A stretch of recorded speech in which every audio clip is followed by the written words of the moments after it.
सवर्ण आरक्षण बिल को मोदी सरकार अपना मास्टर स्ट्रोक मान रही है। इस बिल को सरकार ने लोकसभा और राज्यसभा दोनों सदनों से पास करवा लिया है, जहां ज्यादातर दलों ने सरकार का समर्थन किया, लेकिन अब राज्य स्तर पर लागू करने के लिए पश्चिम बंगाल सरकार पीछे हट गई है।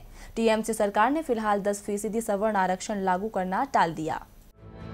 पश्चिम बंगाल की ममता सरकार अक्सर केंद्र के फैसलों के खिलाफ रहती है। सवर्ण आरक्षण बिल पर भी ममता के स्वर मुखर थे।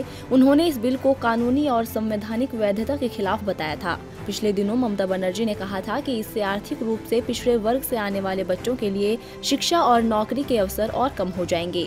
और अब तो इस मामले के सुप्रीम कोर्ट पहुंचने के बाद सरकार को हमला बोलने का और मौका मिल गया है। जैसे ही आरक्षण का मसला संसद से निकलकर सुप्रीम कोर्ट पहुंचा, ममता सरकार ने इस पर रोक लगा दी। फिलहाल सवर्णों को 10% आरक्षण पश्चिम बंगाल में लागू नहीं होगा।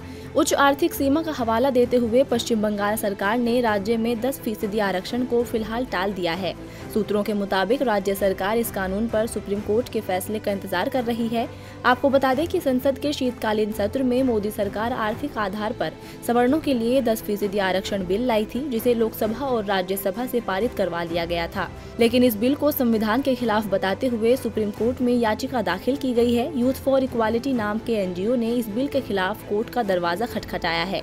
इस एनजीओ ने अपनी याचिका में कहा कि सुप्रीम कोर्ट ने आरक्षण की सीमा 50% तय की है।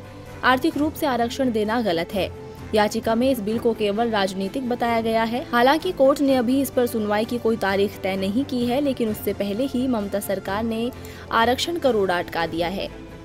डीबी लाइव की रिपोर्ट।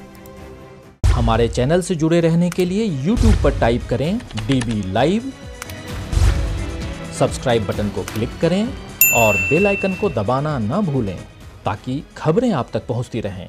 देखते रहिए DB लाइव, क्योंकि यहाँ हैं खबरें लगातार।